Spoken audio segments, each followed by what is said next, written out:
Hey Chargers, it's Mr. Pasquini here. Hope you're doing well today for a Tuesday. Just a quick reminder that we only have 4 days of school left in this marking period. And as we think about it, we only have, this week and 6 more weeks of school, and then the first semester is over.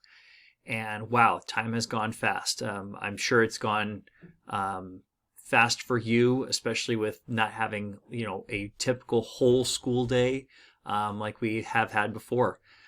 Kind of thinking about what we can do and where we can go from here. One of the things that I look at, and part of my job is to look at student grades. And I know I'm bringing up probably a really touchy subject, something that we're not really super psyched to talk about, especially because our grades aren't like they probably were last year. I've shared this with a couple of kids that I wonder if we are really being honest with ourselves. That we're a little bit out of shape, not in a physical sense, though I'm out of shape in a physical sense, but out of shape in like an academic sense. So you haven't really had school the way we normally have since March. So that was the rest of March, all of April, all of May, and then June, July, because it's summertime. So of course you're not doing work there, and then August, September, and here we are end of October, and some of us still haven't quite figured out how to do school. That's kind of hard, and I know the big challenge is, well, I'm so deep in the hole, what do I do now? You probably feel overwhelmed, probably feel like you don't know where to go or what to do. And I kind of think back to an old joke that I heard. How do you eat an elephant? How do you eat an elephant? You eat an elephant one bite at a time. Okay? Obviously you can't put the whole elephant in your mouth, so you got to just like take it a little bit at a time, little bit.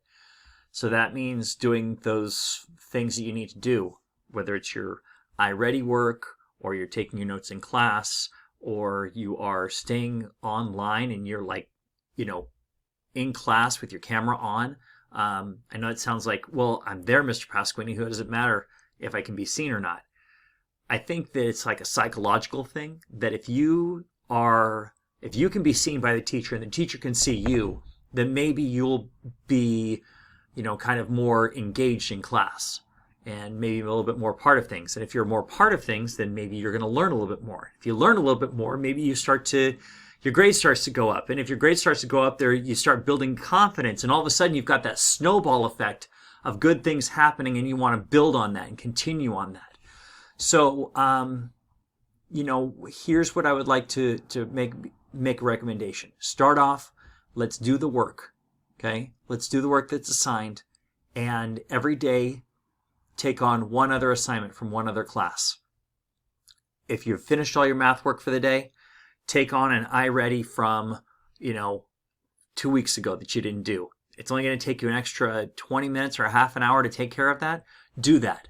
Get it done, and then start building on that. Start building and building and building, okay? Keep in contact with your teachers. Let them know, hey, I'm working on this thing. I want to get better at this, okay? I know that you, in general, Chargers, are not showing the work level that I think you're capable of. Okay, we all think you're capable of it. Mrs. Hawkins, Mrs. Jorgensen, Ms. B, Mrs. Ramirez, who you might not have gotten to meet yet, all your teachers, everyone here at Green Acres knows you're more capable. Okay, and I know that for some of you that means you haven't quite gotten it all together yet, but you will. But we got to stay after it. We got to keep doing the work. All right. Okay. Hopefully that wasn't too long and too boring. Keep working hard. Do your jobs. Do them to the best of your ability. And you've got lots of people out there who can give you some support and some help here at school to help get you on track. Thanks a lot, Ty. Bye.